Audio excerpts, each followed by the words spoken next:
Good evening, good evening. How you guys doing out there tonight? It's Mike Melton back with From Pain to Purpose podcast, episode 28. I had to reach down to the fam and bring my cousin on tonight, but his story is so profound. There was some things in there that I didn't know about at the time before doing this broadcast. So I'm gonna be learning tonight about him too, man. What's up, cuz? My cousin Bishop Dr. Fulton Parham is in the building. What's up, cousin? How you doing, man? Hey, maintaining. Just a little tired, but hey, I'm pushing forward. You know how that is. Yeah, man. You pretty busy down there in South Carolina, man. I see a lot of the things you got going on, and you still into being in service, man. Like Yes, sir. like that's been a trademark of us and our family also, you know what I mean? You see Correct. what I'm doing on this end. You know what I mean? So Mhm. the most high is definitely pointing us in that direction of being in service, man. How do Yes, it sir. feel actually like being on the other side of this thing now, like being in total service for people and stuff, man? It feels good to know that you can help somebody because everybody needs help. But you gotta look at it like this: when you can actually be the person that helps somebody, it's a good Mhm. feeling. Yeah. To tell somebody how they can get from what are they doing to better them. It feels good. It feels good. Mm-hmm. It Mm-hmm. feels good. Mm-hmm. Well, take us back, man. Take us back to growing up in Trenton, man. How was it growing up, man? Take us back to your early days, man, and from your perspective, give it to us, cousin. Growing up in Trenton, New Jersey was a learning tool. It's a Mm. stepping stone. Growing up out North Trenton, being able to just go anywhere in Trenton you want to go, and nobody wanted to beat you up or whatever, because Fact. some people couldn't do that. But thank God I was able to do that. But just growing up in Trenton, break dancing and Mm. hanging out in the park, playing football, playing basketball. It was playing baseball. Mm-hmm. North Trenton Little League. It was Mm-hmm. something. Mm-hmm. I couldn't play baseball to go, so they cut me off the team.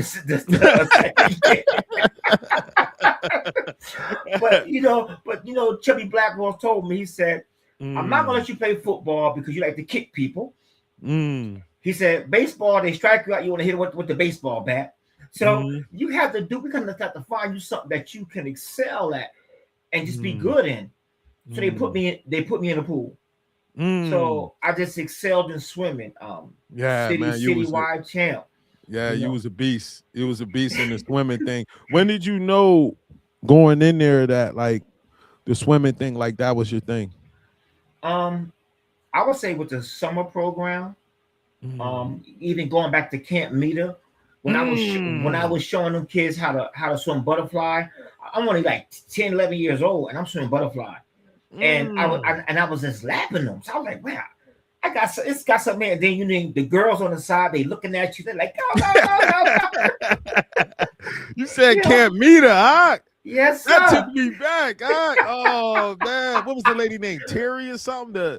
The white lady that was running it. The Well, yeah, yeah. up in the mountains, they had the bike trail thing. You took Oh, me back to yes, Camp Meter, yes. huh? Can't. Wow. Hey, every summer. So that when Yeah. people seen that I could swim, Mm-hmm. I went from swimming to tennis. Mm. And like I said again, it was just my thing was swimming because it relaxed me. Mm-hmm. It showed me that I had the endurance to do what others say that quote unquote us African American kids couldn't do. Mm. Because when it came to swimming, that's not a black person sport, to be honest with you. Mm. Mm-hmm. So Mm-hmm. it just did me good to know that I could actually do something that people would be like, you know what? Yeah, yeah, he the Mm-hmm. man. So I went from camp meter to junior high school swimming. Got a few state little or county trophies and ribbons, and Mm. it just exploded in my head. It exploded. Then the summer program, it just boom. Yeah. It really I was did it. them summer the swim meet at the end of the Yes, summer was yes, that thing, bro. yes. Because everybody came out to see who was Everybody the came. best. Who was the Yeah. best? Everybody Yes, came sir. out in the summer, man. You used to be killing, and I had Yes. Winfield on here. Winfield, I mean, I wish I could have Mm-hmm. get Winfield on here. Winfield was a beast too. Mm-hmm. Like we had the like, it was just a different time then, man. Yeah. Growing up, the pool, everybody in line with their towel and their bar soap, man. You know what I'm saying? Like Yes, sir. it was You know, just it was just a different. And you brought up I, Chubby, man. Shout out the RIP to Chubb Blackwell. yeah, He did so much for so many kids, man. yeah, he did. You know what I'm saying? He did, and that was one thing that I could say that drove me to want to help people because it was even like being there, standing in that line at the pool. Uh-huh. You know, I'm about to tell, I'm gonna tell some of myself when I had that Ivory bar soap, and the next person didn't have soap. Mm-hmm. I take out my little switchblade, clicked it open, and I would cut my soap in half to give to Mm-hmm. somebody else because Yeah. Chubby Blackwell instilled that to us. You know, if Mm-hmm. you have something you can help somebody else, help them because I'm gonna help you. Yeah, man. Yeah, Man, Chubb did everything for us, man. The baseball, the basketball, took me and my boys to clean sweeps over in Philly, man. And those kind of people, the ones supposed to be honored in Trenton, man. correct, correct, Chubb Blackwell, Paul Pantella, man. correct. Yes, Mr. sir. Lee, man. Harry Lee, man. Harry Like, Lee. yeah, them the ones Good that old should have Uncle their Harry. names on the Yes, sir. buildings, man. Yes, Like, sir. come on, man. Like, how Chubb don't have a building? There's nothing, no street named after him. Like, that's going crazy right now, man. Correct. And I hope somebody watching this can say, you know what? A They hundred, right. a They hundred right. percent, man. Like, Chubb was that guy, man. You know what I mean? Correct. Also, around that time, cousin, you got into karate and your knuckle game got up, man. Talk about what made you want to get What? into that, man. Well, you know, what happened was I was going to Jefferson Elementary, Mm-hmm. and you know I had my little Michael Jackson thing going on, and the girls going on, and it was one guy who always wanted to fight me because his girlfriend liked it me, Mm-hmm. Mm-hmm. and I didn't even like his girlfriend. But his thing was, hey, uh, uh, what you get to the park? What you get to the park? He kept saying, what you get to the park? So one day I met Steve Chambers Mm. and cousin Brian and Shannon from Brunswick Mhm. Avenue. They was Mhm. going to Jade Dragons. So I got to a fight with this guy. He was from Dolly Homes. And when I got in a fight with him, you know, I had my little knuckle game up, but he kicked me. When he kicked me, it kind of shook me. I said, this joker know karate. Mm. So I ran. I ran Mhm. from it. So Brian and Shannon and all of them and Red and all of them, they was like, yo, Mhm. ho, Mhm. ho. And Born King was like, yo, you better not ever run again, but I'm gonna beat you up. So it was like, you know, Georgia and I had it was like, hey, what you gonna do? So they put me in karate school. I went to J. Jackson's Karate Institute. Mm. My grandmaster Steve Chambers, God bless the dead. Oh yeah, So I Steve is a learned good how dude. to, I learned how to fight with my feet and my hands, and then Mm. that's when people say I became a beast because I Yeah, was kicking them inside the head. yeah, yeah, yeah. I knew one thing. If I had too many issues at the park, I had Born at the house, and I had you on Brunswick right Yes, across the sir. street. Like, yo, and your brother E, all y'all right Yeah, over there. yeah. So it was like I ain't that, had you to really know. worry about none of that, man. How y'all doing, man? Ja doing good. I talked to Ja last week. You know what's Mm-hmm. funny about Ja? Let me put a pin right Uh-huh. there. Ja said, as much as you did growing up, he said, man, who gonna give you a badge and a gun? That's what I said when we first came on. I'm like, yo, how I feel to be on the other side of the law, So, man. hey, look, hey, I was joking with him one day. I said, Ja, you remember these? I said, how you get on the other side of the law, man? What's going on? Well, that's a whole different God, story. man. But you know Yeah, what though? man. What Hmm. really gave me the notion about fighting. I don't know if you remember him, um, Detective White. Hmm. Hmm. Detective Hmm. White grabbed me one day, and I kicked him in his groin, Mm. and everybody was like, "Oh!" And he whooped me like I was one of his own kids. Mm. And he said, "You better not ever kick me again." Blah blah blah blah blah blah. But yeah, so that got out. That got out. Mm. And when Mm. I got to that fight a little bit down the line, I got older in the park. This guy, I forget his name, but I know they called him Di. Hmm. I knocked him out and pissed in his face, Mm. and people was like, "No, Mm. he just didn't do that." Hmm. So that fight game it followed me for a while. Junior one, Hmm. Trenton High, it followed me because but I Mm. always tried to like to curb my fighting because I knew if I keep fighting, one of these days I'm gonna end up at Trenton State. Mm. So I tried my best to like curve my fighting, but if it Mm. came to me, you could rest assured I was gonna handle it. And you, my cousin, if you would have came to me and said, "Yo, F, this person messed with me," I was gonna handle it. It wasn't no ifs, ands, or buts about it because we was always taught, "Hey, family first." 100%, 100%. Now you living your life, you going on, you living things going on. You know what I'm saying? 1994 ran into a serious incident, man. Take us back to that. What happened and get into it, man. 1994 was a year that I will never ever forget. I was always trying to help people, and people would say, growing up, I had a nice body. I was buff. I had muscles, and I didn't know that back then I had females looking at me that was younger than me, Mm. like to say, if I can't have you, can't nobody have you. Mm. And it was just one girl that, and I really didn't even know who she was. And they said she used to come to the city pool where I was a lifeguard at, and she would always watch me. And one thing, I was always watch people around me. I would try to, tune in like who's on my back. Mm-hmm. But this one girl, it was her and like three other girls, like four of them all together. The one girl used to always say, "Fulton is a one sexy man." And Mm-hmm. then her mom made a comment about me in junior high school. But this one girl, she would always like zoom in on me. So I don't know. I went back to college. I came home preparing the pools for the summer, and I was down at Cooper Pool out South Trenton, and these two detectives, they pulled up on me, and they said, "Fulton, we need to talk to you." They knew who I was by name because Mm-hmm. because I grew up in Trenton, and I said, "What's up?" They said, "We need to take you downtown, talk to you downtown." I said, "Hold on, about what?" So it was like, we can't talk about it right here. We know that you are known and people know you, so we don't want to talk about it here. So I just said, okay, cool. I mean, I didn't have nothing to hide, so I didn't know what it was about. Mm-hmm. Um, so I get downtown, and they say to me, well, we have you down here on allegations of rape. Mm. I said, You do what?" And the same time I'm bending forward, I lean forward on the table. I said, "You doing what?" Now they didn't handcuff me or nothing because I went down there willingly. So I'm like, "You doing what?" I said, "Who? What?" I says, "I don't have to rape nobody."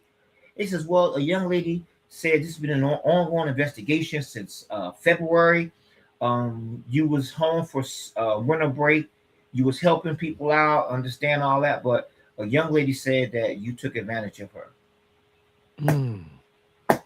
So they arrested me, and I was like, "What the hell?" My life, it's just stopped. It Mm. stopped at that very second. My whole life just like, I'm like, "What the? Who?" I couldn't get it together. You So when couldn't they sat process me, it. yeah, I couldn't because I'm like, okay, everybody, I'm always trying to help people. Mm. So when they put me in a cell, the one cop said, it was a detective. He says, "Look, I know you have a past." He said, "But we're not judging you on your past." He said, "You're gonna get through this." He said, "Because one thing for certain, two things for sure." He says, "I know your father. I know the steps that you make to get to where you at in life." He said, "So just let it handle itself." I Mm. just said, "Okay." So they took me from Mm. there to the workhouse. I got to the workhouse. I was up on 4 North. I'll never forget it. Mm. My first night, it was like, people around me like, "Yo, what's up, F? What you doing here?" And I was quiet because I couldn't. I'm still trying to process. I'm in jail for a rape charge. Mm. So now it's on TV. Mm. It's on the radio. It's in the newspaper. So I had my first fight was my second day in jail at the county. My Mm. first fight, and the guy wanted to fight me. He was from he was from East Trenton, and we started knuckling up in the back of the unit. And after that, I didn't have no more trouble. But there were people in there who said, "Hey, you mess with F, it's over for you." Mm-hmm. They put me up on bad dad. They call that bad dad. So I was like, Mm. dude, this is crazy. So at that point, um, I was my bail was 50,000. Mm. My bail was 50,000, and they said the reason why I was so high was because I go to school out of state. I was going to Norfolk State. That's number one. Number two, Mhm. I was well known. Number three, I'm a traveler. I love to travel. I've been around the world. So they looking at all of this. The prosecutor pointed it to the judge. I could be a flight risk. $50,000 was my no. I'm sorry, no. $100,000 was my first bail. My second bail it dropped to 50,000, and then my third no, my second bail was 50. My third bail it was like um like it was under $10,000 because now things are starting to come to fold. Number Mm. one, I'm getting character statements. People calling. People talk to WIMG. Now it's like people are coming out of the woodwork that I didn't know nothing about. So Mm. once I got out on a Thursday morning. I remember it. I walked from the county all the way to Stuyvesant Avenue. Wow. And as I was walking, I was crying. I was crying because I What couldn't believe it. what things came out that like vindicated you of it? It was almost a year. The young lady, I don't know who she talked to, I don't know what happened, but she came out and said that it never happened. Damn. She seen me, she wanted me, and that if she couldn't have me, she didn't want nobody else to have me. She said that I was to her, I was a famous, good-looking person. Yes. And the crazy part about it, the psychological part about it was I wasn't the first person that she done this to. Wow. I And wasn't the nothing first. happened with her? Nope, nope, nope, none at all. Damn. So when you going through this, how did this affect your mental health, man? Mentally, like I said, I cried all the way to Stuyvesant Avenue. Mentally, I didn't understand what was going on because I couldn't understand like why would a female say I did this to her. The crazy part about it was now here like you might toss your chair when I say this. She said it happened on Trenton High on the stage in the month of February. Mm. So now it's like things is coming to pass. Wait a minute. Don't Trenton High have a gospel fest every year? Don't they rehearse in the auditorium every year? So when this came out, it was like, wait a minute. Right. Trenton High stage? So now I get to my father's house mentally, Mike, I'm tore apart.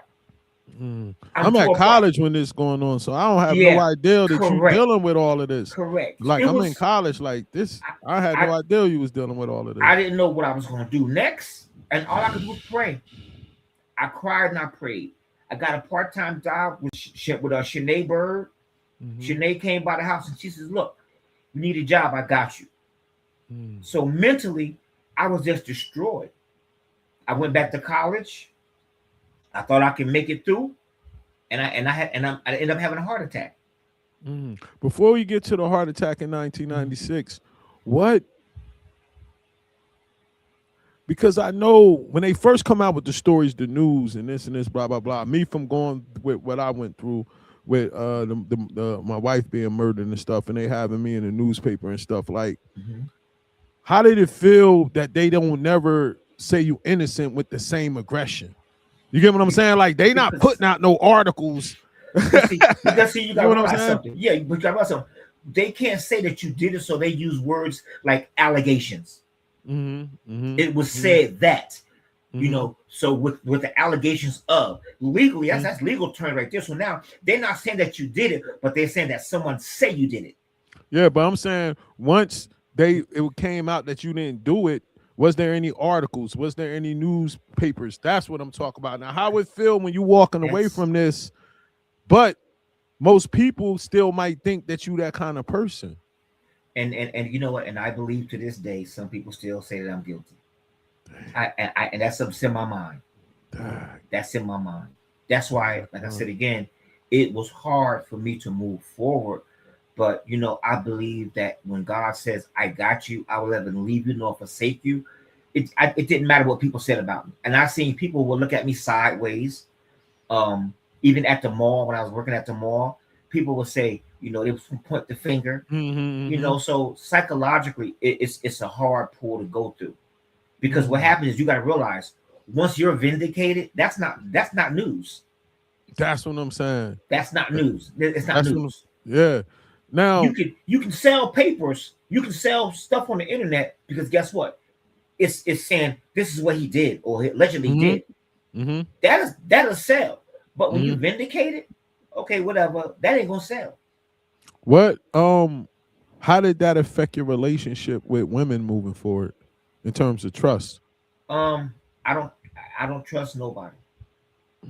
It took me almost 4 years to trust my wife after I got married. Mm. I just I don't and then one thing I learned at Norfolk State, it was a Professor Barnes. Professor Barnes said, I know what you went through. She said, but moving forward, she was Professor Barnes stood 5 foot tall. She said, look, let me tell you something. They call you Cat Daddy. She said, she said, she said, but you know what? When it's all said and done, always know who you're around. Mm. Always keep track of your movement. I said, yes, ma'am. So Mm. I didn't trust women, because I Mm. didn't know who was gonna say I did this or I did that. Mm. So it's hard. I don't care what nobody says. It's hard to trust you. It's hard. Mm.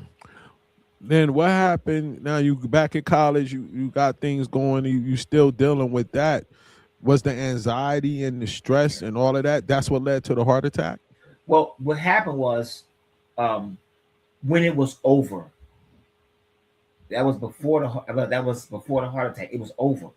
What happened was, like, I felt like you, like yo, anybody gonna print this up that it Mm. didn't happen? Mm. Is anybody gonna say, hey, let's do a retraction on this? Mm. That was number one. Number two, I was losing my scholarship. Number three, I started gaining weight. Mm. Depression. I was depressed because now I felt like I was all alone. I Mm. felt like I felt like people was watching me, so I would walk across campus and I'd be like this. Mm. I kept looking over my shoulder. So one day I got so depressed, I was in the pool swimming, and it was a girl from Connecticut. She says, "Cat Daddy, you okay?" I said, "Cause I got out the pool and I sat on the side. We was in there swimming laps." She said, "Cat Daddy, you okay?" I said, "Nah, I don't feel well." And that thing I know, I was in the hospital. Mm. I was in the hospital. So they said my blood pressure was sky high. My heart was almost beating out of my chest. I remember the heart Yeah, attack situation. I remember yeah, that, but I ain't know what led up to it. yeah. Now when you land in that hospital bed, what type of thoughts is going through your head? Like, take me to that moment. Who in the hell is all these people around me? But you know what? Uh-huh. Singing gospel music at a Mm-hmm. HBCU, Mm-hmm. they did not let me go through this by myself. All Rodney praises. All Broussard, praises. Angie, it was like 4 or 5 females standing there that was in the gospel choir at Norfolk State. That's But dope, Rodney man. Broussard, he and I are still brothers today. He was like, "Cat Daddy, you gonna get through this." He said, "I don't Mm. know what's going on." He said, "But you said to me something happened in New Jersey." He said, "It's all good." He said, "We family, we got you." Mm. And being in that bed to hear somebody say that, and then my father stepped in the room. Conrad Purnell came down from Jersey. Mm. Mark Belly came down like a week after that. Mm. So it Mr. was like Belly, shout people, out, yeah, shout out. yeah, Yeah. people was there for me. They was like, "Yo, you gonna live? It's Mm. over." So it was a thing. I was like, wow. At first, I was like, who these hell are these people around me? But then when I gained consciousness, I realized who they Mm-hmm. were, and I just said, God, I thank you. And that was my biggest thing. God, I thank you. And then just to have the assurance that people had your back. That Yeah. plum. You may say they're plum strangers because you met them in college, but Mm-hmm. you always say your college family is your forever family. And that's what they said at that HBCU at Norfolk State University. Behold the green and gold. They said your college family is your forever family. Facts, So facts. That's you and know, that's 100% true. I could relate to those kind of situations. I remember I was going through the situation and with being a suspect in my wife murder and it seemed like nobody cared about what I was going through. Like the people at the job, the prosecutors, nobody cared. It was like, all right, you just sitting over there and until we figure this out. And I remember one day, right, I had to go to the primary school to drop off a package, you know what I mean? And from the Board of Education. I wasn't allowed to be around the kids and none, so they just let me come in, quickly leave the package and go back to the wow. board, right? But when I got by the primary school, it was a lady. I think her name was Miss Tanya or something. And she had stopped me. And she said, I need to talk to you. And I went over and talked to her. And I said, what's up? She said, all this stuff going on. How are you feeling? She said, it seemed like everybody's caring about everything else, but nobody's worrying about what's going on with you.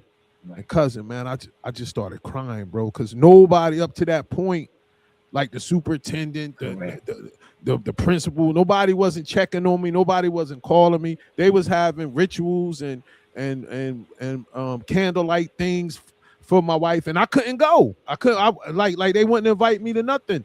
And she was the first person that said, "What about you?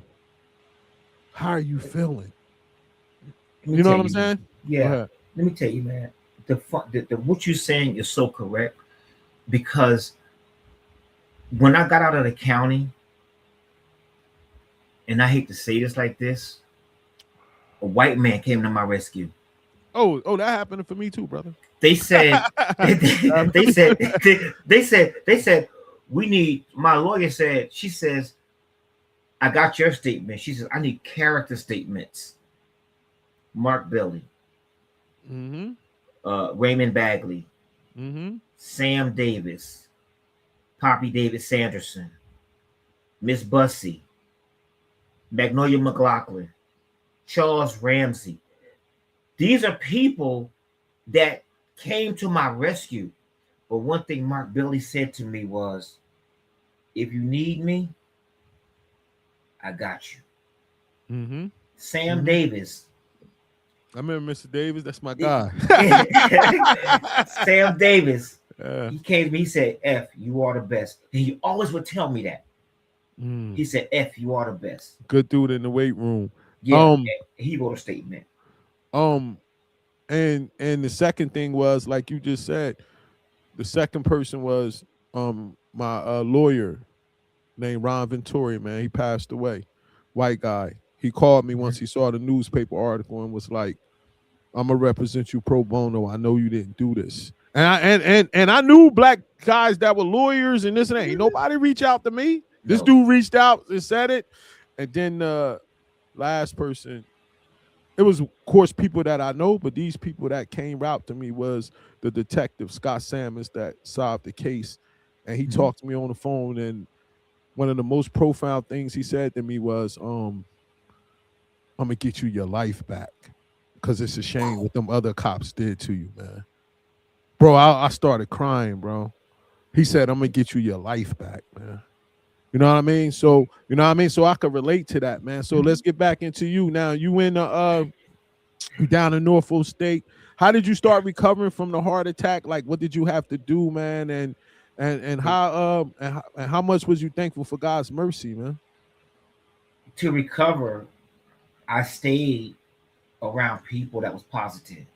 Mm. Um, Rodney took me to his hometown in Silverton, Georgia. Mm-hmm. I didn't know that it was such thing as a brown cow. I was seeing black and white cows. So it was just to being able to get away, decompress, not think about what I was going through in life, not thinking about what was going on in Trenton, Philly, wherever. But I had a chance to like get out and just pray.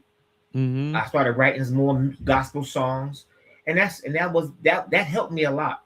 And then people in Trenton started calling me on my cell phone. You know, we had little pagers back then, little sky pages, and I had a cell phone. So people was calling me, talking to me, and that would help me out. To this day, I haven't talked to her in about 2 years. Amara Scarrato was my attorney, and she told me, she said, whatever you do in life, always follow your footsteps. I went on law school. She said, always follow your footsteps. So she showed me, she says, take this day timer, and everything you do every day, follow your footsteps. And that got me through. That got me through. Oh, praises, man. And another thing that got me through too was, and I'm gonna say this, I'm gonna shut up. Professor Craig Hayes, United Voices, the gospel choir out of Trenton, New Jersey. Craig knew me growing up as a child. And Craig said to me one day, he said, rehearsal is on Wednesday. So when he told me what time, I said, I'll just be getting back into Trenton from Newark. He said, rehearsal is Wednesday. So and then once you got invited back into the fold, things started to flourish together, huh? Yes, sir. I'm sorry you had to experience that, cuz that's definitely a rough one. Yeah. After that, you decided to make a move down south, went down to Florida, man. And then the adversary was waiting for you down there too, man. Oh, yeah, it's good that we can laugh about this kind of stuff now, but when we going through it, it's when you're going through hell. It's hell. Yeah, correct. It's hell. I leave Jersey. People thought that I left because somebody ran me out of town. I said that'll never happen. I left to better me. I moved to Jacksonville, Florida, and let's just say, when a female wants you and you don't want them, you try your best to be nice.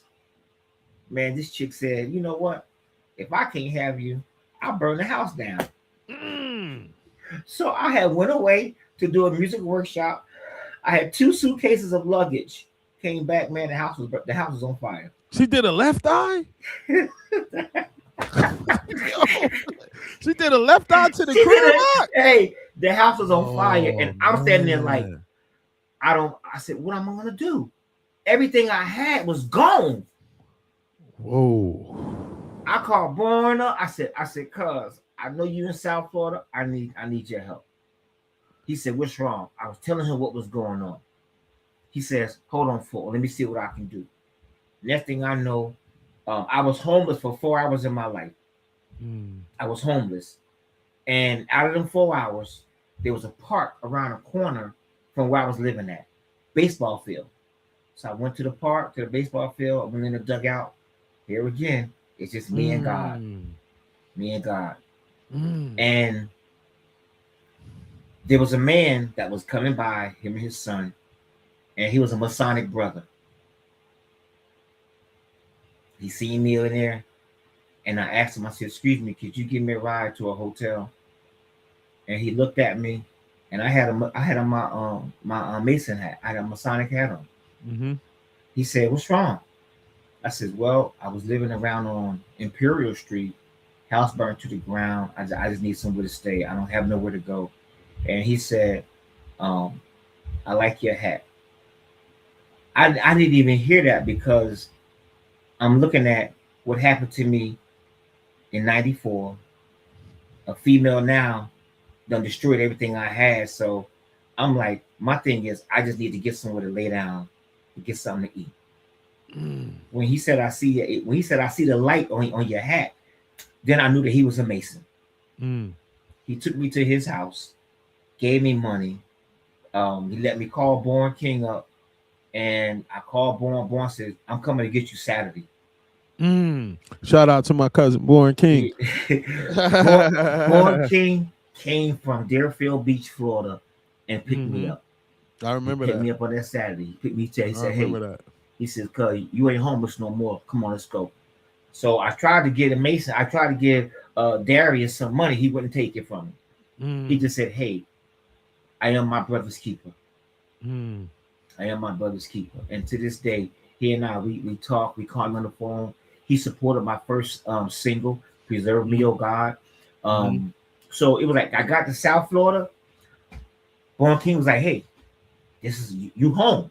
Don't worry about nothing. And that's how I got to South Florida. From Mm. Jacksonville to South Florida. Mhm. Yeah. Now you grinding down there. What was your next step in like rebuilding everything? Um, I took it one day at a time. And Born King, everybody know who Born King was. Every, no matter where I went, Uh-huh.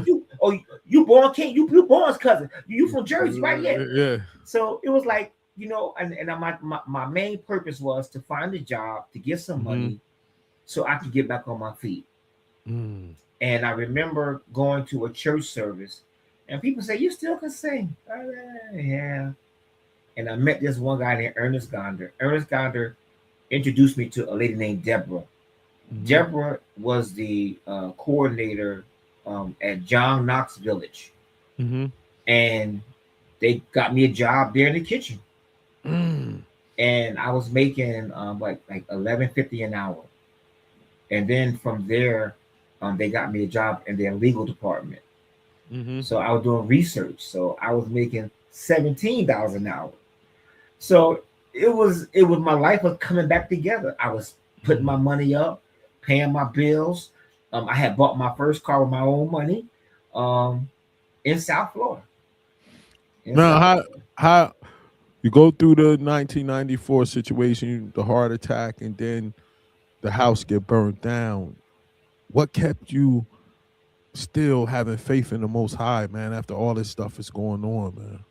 I didn't have a choice, because Mm. my thing is, when you don't believe that your life is worth anything, God will come through for you. So that was my only thing. That's all Mm. I had was God. Mhm. And by me saying it was only God, and that's just me. You got mother and father to call on, you got cousins to call on, Mhm. but you know what? At the end of the day, I started reading the Bible more, Mm. and I just started writing songs, so it kept me in line. Kept me Mm. in line. Mm. Because you got to realize, once you go through something Mhm. and you don't have no outlet, you're gonna go Mhm. back to that depressed state. I've been there. And and 10 years, bro. I've in been in, there. in, in Deerfield, it was a large rock. Like, it didn't even belong there. And I would go there and I would watch the waves come in and go out. And Mm. that was how I would just decompress. That's how I'd sit there and cry. I would sit there and talk to myself, sit there and write. But Mm. God brought me through it. That's all I could do, was depend on God. And then still wasn't over yet. The storm still was coming. Take me Yeah. to 2006, man. I Uh, and uh, Go ahead. Take me to the situation in 2006, cousin. I met this lady named Tasha, ended up Mhm. getting married. Mhm. So I wanted to get into law enforcement to help people. And in order to do that, I had to get my foot in the door. So I became a CO, Mhm. Lanesboro Correctional Institution. They called it Chocolate City, the Mhm. borough. And one night I was coming home from work, and I heard something go pop, pop, pop, pop. I'm like, yo, that sound like gunshots. So I come out the apartment, I run around the side. At that point, I thought I had my gun on me, but I didn't. It was in the car, in the box. So I run over there. It was two officers on the ground. Mm. Two, not one, two. So I'm like, what the hell? I'm looking around, people running, people screaming, and the guy who shot the two officers, he ran right past me. Whoa. And when I heard the gun go pop, pop, didn't even realize what was going on. But I seen the two officers on the ground. One of them was already gone. That was my lifeguard. Since this told me he was already gone. But it was one of them on the ground, and he was like, he kept saying "simplify." At that time, I didn't know that was that Marine talk. Mm. And he said, I said, "Oh my God, how can I help? How can I help? What can I do? What can I do?" He opened his hand. When he opened his hand, his keys to his car fell out his hand. When the keys fell out fell out his hand, I looked down. I seen on the tag, it was car 297. I went over to car 297, started it up, keyed up on the mic. I said, "Officer down, 1033." When I said that, they ceased all traffic, all radio traffic. I said, "Officer down, Barrington Oaks Apartments, 1033, officer down." And then I started calling prison codes. I was saying like code 3, like code 300, code 900, code 900 went medical emergency. So they stopped all radio traffic. And all this time, I'm not realizing what's going on. I know that one was dead. When I'm trying to help the other, I turned on the car, pulled it up on the sidewalk, got out, locked it, went back over to try to help him. Didn't make it. Didn't make it. I had blood on my pants and didn't even realize it. Didn't even realize it. The bullet went through and came out. When they got there, one of the cops said, he said, "You got your hanger." I didn't have it with me at the time, but this is, you know how police got the badges? Yeah. My badge it's in my wallet. But you know, I got this called a hanger. I didn't have it. So what he did was he said, "Get him a badge, get him a badge." So somebody gave me an actual police badge, put it around my neck, so nobody would push me away. So they called the paramedics over to me. They came to assist me. So it was that was a night that I'll never forget. And that was a night from hell because I've never seen, besides the guy who jumped off the roof at Miller Homes, I've never seen nobody die like that. Never in my life. Yeah, and it was something just to see somebody saying, you know, "Help me, help me," you know, simplify. 2 officers shot. What kind of help did you have to get, like, with your mental health after seeing that kind of stuff, man? Like what did you go through? What was the steps like you went through, the shock, and like take me to those situations, man. I had PSD. Yeah, PTSD. I have it. Yeah. Because my thing, every time I heard a pop, yeah, I'm like this. Yep. I'm like that. Every time I'm looking around. You know, I looked at, you know, my kids. I looked at my wife, and I'm like, yo, I couldn't sleep in the bedroom, so I stepped in the living room. So it was mentally, every time I heard something, I'm up and ready. You know, like I said again, I had a little shot on my leg, but I was up and ready. I was ready to fight. I was ready to shoot. I was ready to go. And mentally, it took a while because every year, my mindset go back to what happened. And I was told psychologically, around the that trigger time. points, trigger points is gonna come. You're gonna have them trigger points. And I was told that. And I thought she was lying, but she wasn't lying. And here again, she said, "You have to believe in somebody. You gotta trust somebody." She said, "Whatever happened in your past, you don't talk about it." She said, "But you gotta trust somebody." And I never opened up to her. I never opened up to her. And by me not opening up to her, I guess she felt like I was a lost cause. But every time it get to that point, the end of March, going into April, it comes back to me. I wrote a poem about it. I wrote a song about it. But the way that I actually got through it was, I said, this will never have happened to somebody around me again. And I had to ask myself, how can you stop a bullet that's meant for somebody? You're not Superman. So I began to pray. And that got me through. Prayer changes things. I'm sorry. 100%. I remember, man, going through, and we never had this conversation before, so it's deep because I talk about certain times of the year, my body just starts to react to the old trauma. Yeah. You know what I'm saying? Like I remember it coming home, right? My first wife, her birthday was in July, and it was July 15th, right? And I ain't know it at the time. My body, I just wanted to go drink. Like I was gonna just blow my sobriety and everything. I just had the urge. You know what I mean? So Mm-hmm. then I'm talking to my sponsor about it, this and this, blah, blah, blah. I'm working at a rehab, sitting at the desk, wanting to leave to go drink. Go drink. You know what I mean? So Yeah. then my sponsor was like, what's the date? And then I thought about it and said, it's 2 days before her birthday. Her birthday was in July. We got married in August. She got murdered in September. So during that time, my body just used to react going crazy. Go. And until you experience PTSD, you're not gonna understand that that your body is just gonna react with it. You know what I mean? Correct. Like around that time, those triggers are just gonna come. And I went through the same thing you was talking about. I'll be somewhere, somebody slam a door, I'm just jumping up. Yeah. You know what I mean? Mm-hmm. I'm on alert about everything.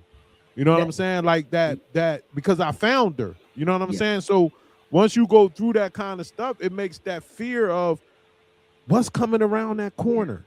You know what I mean? I can't be that comfortable because I woke up one day and my life was changed without me doing anything. Go but you ahead. know what though? I never smoked weed, Mm-hmm. but I tried corn liquor. I Trying to escape. tried 151.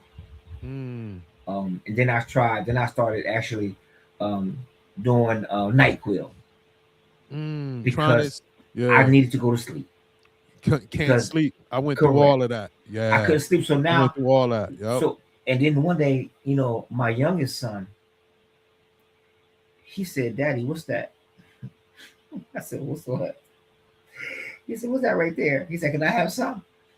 And it was a mason jar, the half mason jar, and I had two ice cubes in it, Mm-hmm. and all it had in it was 151, Mm. and the glass was sweating. And when he said, I says, "No," I said, I gotta take this to the head so I can go to sleep." Mm. And I don't think he even remembered that.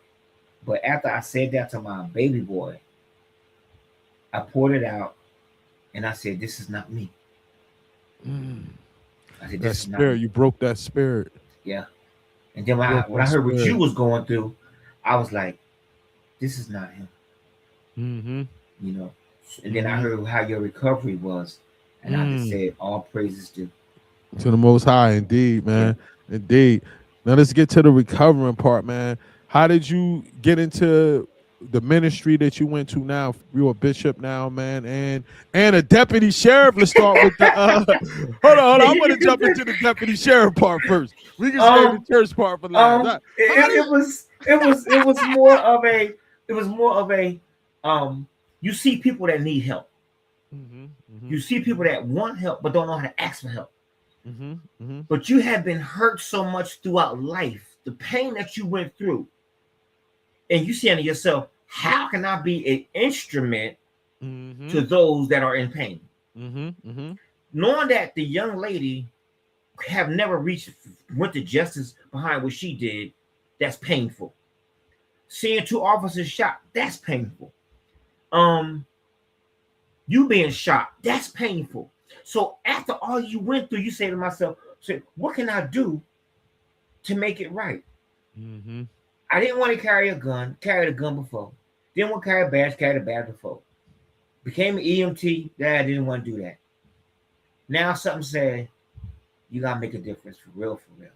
mm, And there's one guy, he would come on the job and he would be like, yo, the jail hiring, street hiring. Yeah.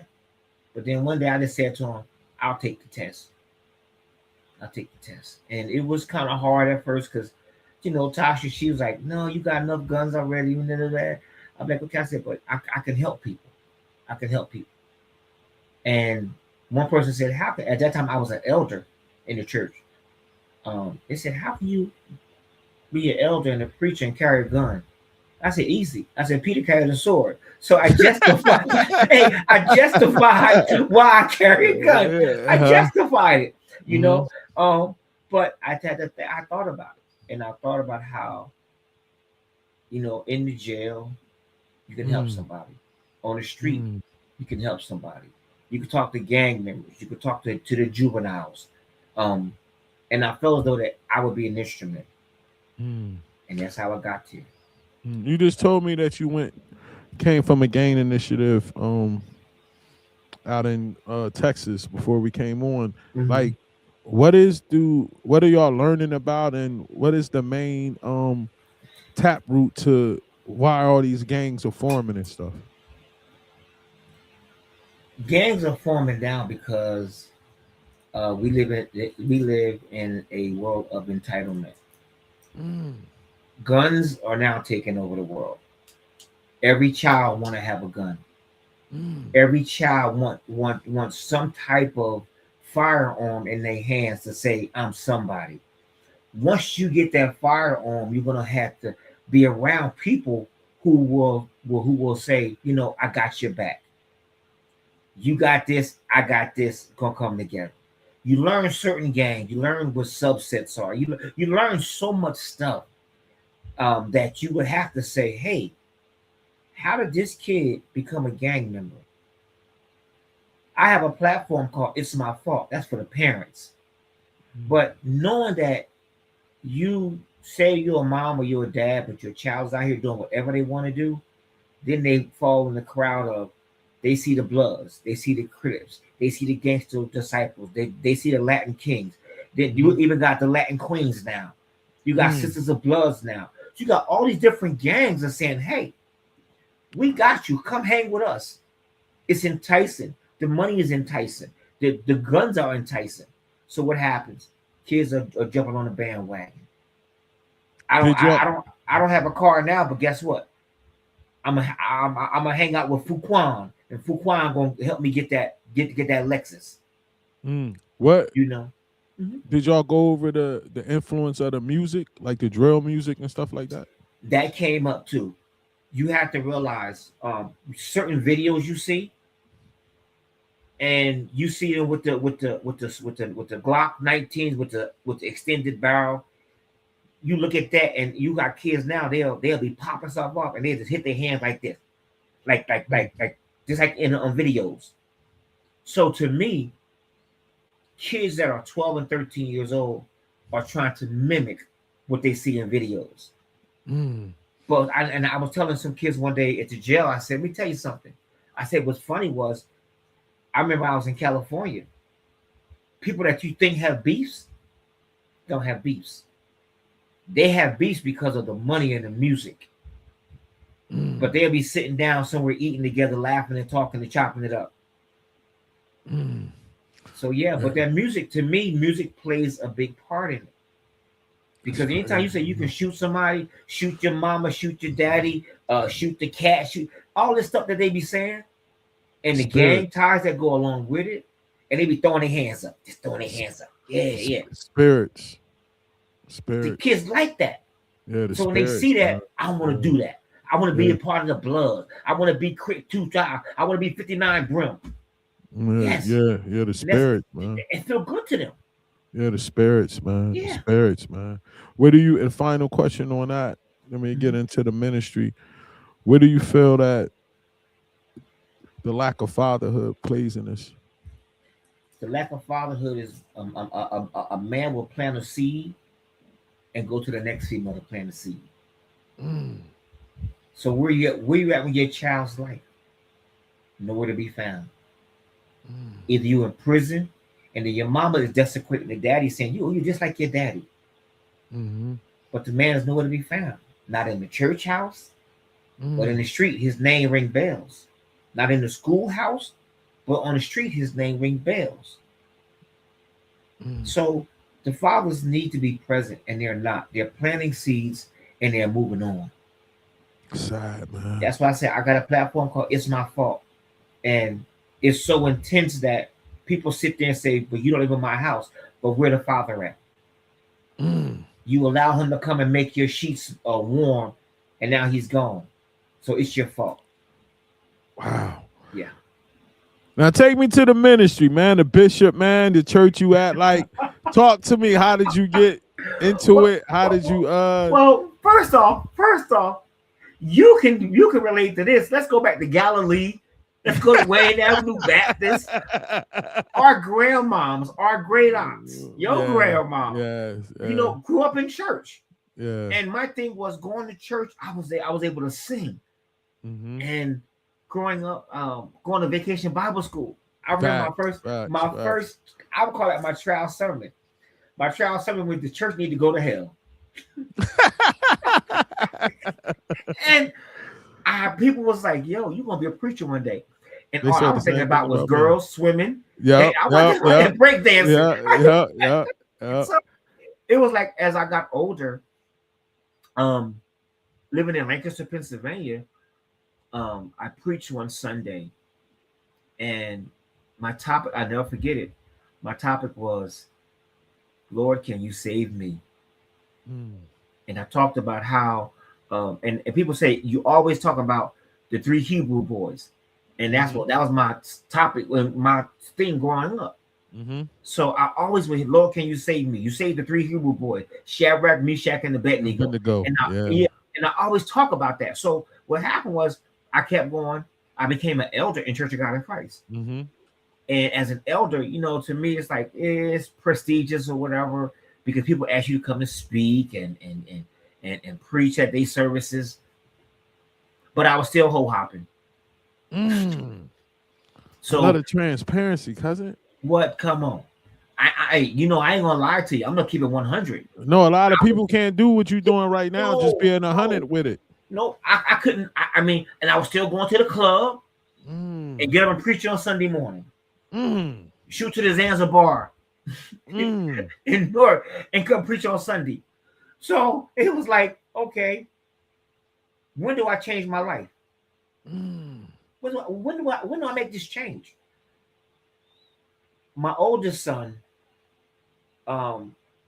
we was at a choir rehearsal, and my oldest son, I hooked up with this girl. I ain't gonna say her name, but I hooked up with this girl because you know who she is.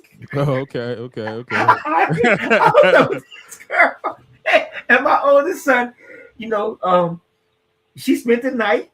Oldest son comes downstairs the next day. It's another girl over the house, and my son says, "Daddy, that wasn't Miss So-and-so who was here last night. Who is she?" I said, "Are you ready to go to church today?" And I'm sitting in the pulpit at church, and something said, "You know you was wrong. You know you was wrong." So my son called me out. At that point, my life has unchanged. Now I'm changing my life now because now I'm starting to go by scripture. Cry out and spare not. You have the faith the size of a mustard seed. I have the faith in God to change me, and that was my thing. I wanted to be changed. Some people get endowed in sin; they don't want to be saved. But I wanted to be saved. I wanted to change my life from an elder. I became a pastor. No, I'm sorry. From an elder, I was a standing elder. That means that you're the lead elder, and then it's a pastor. So I became a standing elder. As a standing elder, I became a pastor. I didn't want to become a bishop because I know the steps that a bishop have to take in some people's eyesight. So when I became a bishop, I said, I don't want to be a bishop. I went to Dallas, Texas, and Omar Jawar, he had a covenant of churches. And he said, "I want to put you over my music ministry." I was like, "What?" So in order for me to cover that seat, I had to be a bishop. In order for me to cover that seat, I would have to go back to theology school, seminary, to get my doctorate. And I was like, "I don't do all that." This guy over here, Dr. Martin Luther King III, he was in Baton Rouge, Louisiana, and he heard me speak. And at that time, I was waiting to be consecrated as a bishop. He said, If that's the walk you're gonna talk, if that's the walk you're gonna walk, let your walk and your talk match up. Mm. I said, okay. Became a bishop, and at that time I had 22 churches up under me because I was giving churches within the fellowship. Mm-hmm. At that point, I was like, okay, what I'm gonna do? Number one, I'm not a hungry person of money. Bishops, they raise money. Let me just get this. Let me just put this out there. A bishop is in an administrative role. That's why the Mm-hmm. Bible says, "He that desires the office of." It don't give you no prerequisites, but well, it does. But you have to be the man of one wife, sober, and the book of Mm-hmm. Titus, all that good Mm-hmm. stuff. So I don't drink no more. Mm. I got one wife. I Mm. rule my house. Okay, became a bishop. Became a bishop, and then I would see how prestigious it was, and then I was like, tell people, you don't have to call me bishop. My mama named me Fulton. I love that. And I was saying that for so much. People was like, wait a minute, ain't you Bishop Parham? I am, but my mama named me Fulton. And I came home to Trenton, New Jersey one time, and I said that over the pulpit. Um, and it got back to my father. And my father said, we know what your name is. He said, but what God called you? Where God put you at? I thought about it. I said, you're right. He said, now you don't got your doctorate in theology. He says, you don't even have people call you doctor. I said, Dad, I'm not title driven. I love that. I said, because when you become title driven, people look at you and people put you up on a pedestal. I don't even have an honorarium. Mm. You ask me to come speak, I need the date and the time, and I'll be there. But Mm. I've learned over the years, people, when I honor you, they don't give honor where honor is due. So it don't bother me anymore. Mm. So being a bishop, it was just one of them things. And I wasn't a bishop to hold my tongue. Because you can see that Real Talk Tuesday raw and uncut. I know. I know. I know. I know. I It's know. like I mean, tomorrow, I say love tomorrow, it. I love it. tomorrow I got Tell the Truth Thursday, raw and uncut. That's called 30 minutes. I love it. I love it. I So love it.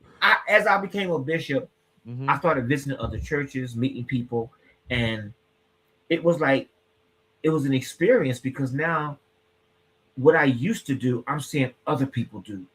Mm. I seen how you a pastor of a church, but you got a wife and a boyfriend. Mm. So I would have to pull them to the side. Let me holler at you for a minute. I'm gonna sit you down for a little while until you get your life together. So I had a Mm. chance. My pain came with a purpose because now I'm sitting you down because I see what you're doing. I won't put you on Front Street unless you get yourself together. So I Mm. had preachers taking sabbaticals from the pulpit. Mm. How was that And received? it wasn't received by some, Mm-hmm. but you have preachers will say, "Thank you, Bishop. I need help." Wow. But you have someone say, "Well, you can't sit me down. I've been doing this for."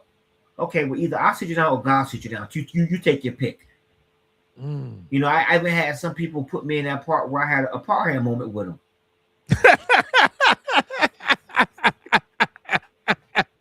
So uh, huh? it was just like that. But some of them they didn't receive it. But then when my number of churches up under me and became the first assistant to the presiding bishop, Mm-hmm. um, that was a whole other thing. I said, well, hey, I ain't worried about being a presiding bishop because guess what? Y'all got Mallory. Mallory is the presiding bishop. How do Well, you go ahead? Go ahead. when Mallory died, I became the presiding bishop. Mm. Speaking of the attention and stuff, how did you deal with having your wife and stuff? How do you guys deal with the attention that other women have tried to give you? Because you're gonna have been in Yeah. that position and people calling you that. You're gonna have that kind of attention and stuff like that. Like, and with your past and stuff, the situations with women, like, how did you tame that, and how do both of y'all deal with that together? Um, Funny part, I gotta go back. Since you asked that question, let me go back to the elder. I came home to Trenton, went to Quaker Bridge Mall. a girl I used to go with didn't know I was married. Tasha standing there next to me, and the girl come in and kissed me right dead in my mouth. So I said, Oh Jay, man. I said, I'm married now. This is my wife. So she was like, oh, so Wow. it's like Tasha, by her coming to Trenton with me, she picked up real fast that okay, you was a ladies' man. Mm-hmm. People love you. Females love you. So now when I went away to minister, I will always take her with me. I All will always praises. say, hey, this is my wife.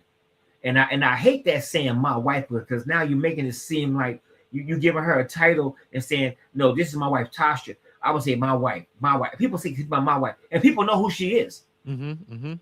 So it's more of a wherever I go, she go. Now there were Yeah. some places that I went that she couldn't go. I may be doing a revival. She was home with the kids. I may be doing a music workshop, and she was home with the kids because they couldn't get out of school. So, but it was very far and few that I went and ministered like that. Mm. But wherever I go, she go. Now people see me as a bishop now. I still tell them my mama named me Fulton, What's and the I stay what's humble. the what's the what's the blockage of why the brothers are not in the black Christian churches? Like what's going on? What's the blockage from your experience? Like what's the blockage? They don't want to be there because they see corruption. Mm. They see corruption. See me, people tell me, I like you, I like your ministry because you keep it 100. But you got pastor over here, money hungry, money laundering, sleeping with men, sleeping with underage boys. They see the corruption. So why should I go to your church and it's corrupt? Why should I come Mm. across town to this church and it's corrupt? Black men don't want to see that. Females going to pray for you. They're going to come and try to pray you out of hell. But a true brother, nah, you're not going to get my money and think it's okay. Mm. So I'm not going Mm. to come to your church. I'm not going to roll with it. Mm.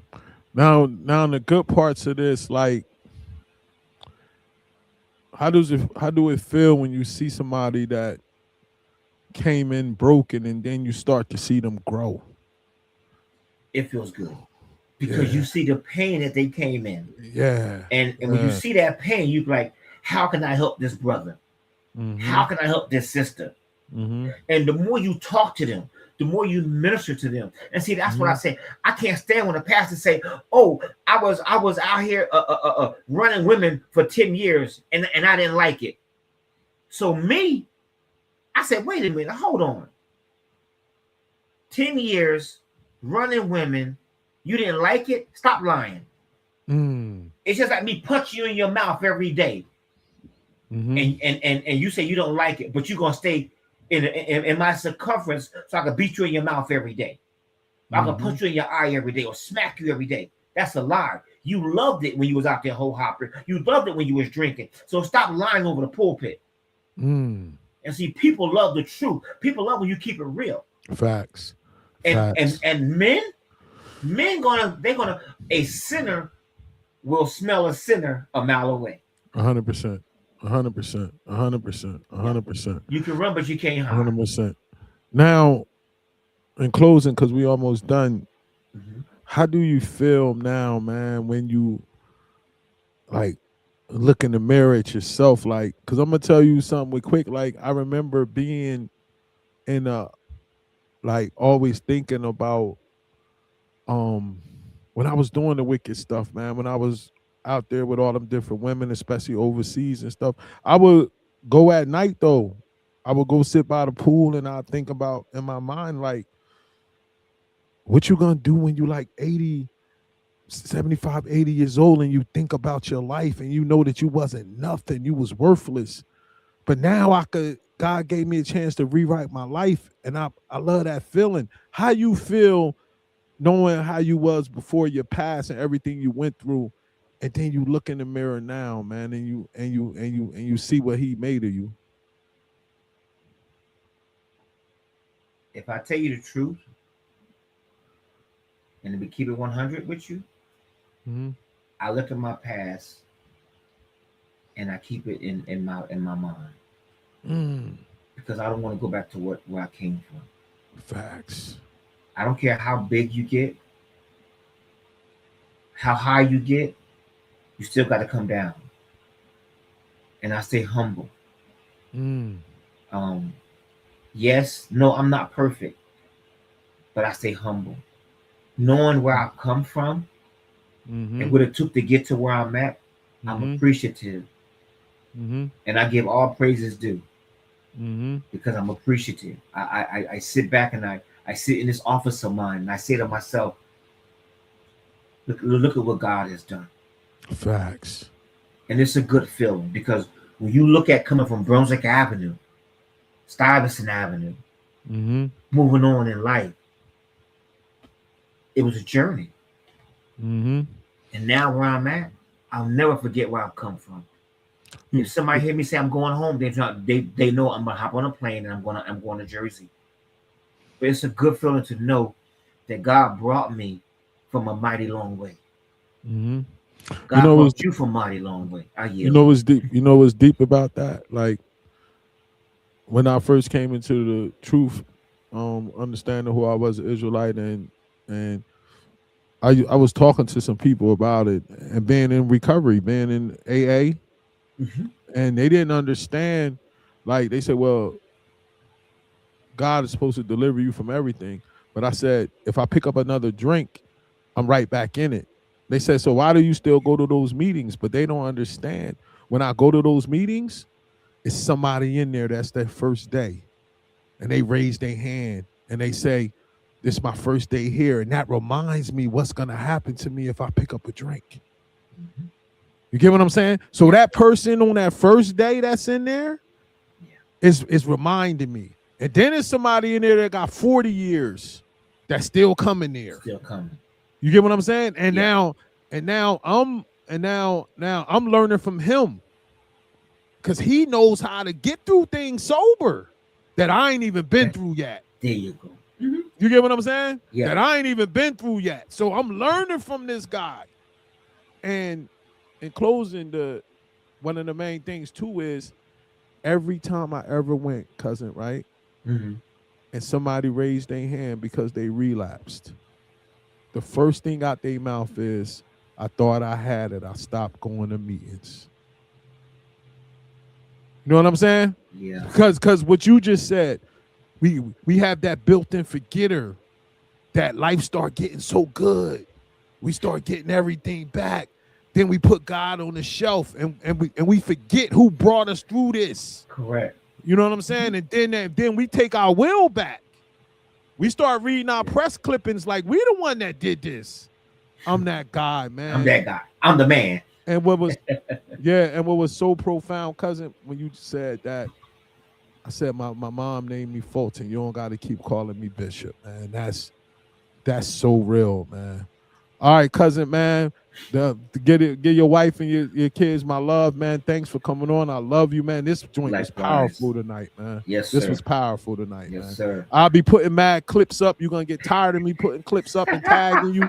You know what I mean? And I'm gonna be tuning in on your joints, or when I'll be at work and I'll be having nothing to do, I'll just be going on like I know my cousin going in today. I'll be sharing your joint too. And shout out Thank to you, you. bro, because you will share people's stuff without nothing, man. That's Correct. love, man. That's love. Correct. Most deaf. I love you, cousin, and I'm gonna Love you send this to too. Born so he can laugh and stuff, man. No doubt. We all gotta link up, man. I'm gonna come down Yeah. there. We all gotta link up for a weekend or something, man. Yes, sir. I got All you. right, I all right, got yes, man. sir. I love All you, right. cousin. Love Keep you, doing the cuz. I work, holler. man. All right. All right. Wow, that was my cousin, man. What a great broadcast tonight, man. And tune in next week that I got a brother coming on next week with a tremendous story. So this is Mike. Enjoy the rest of your night. Shalom.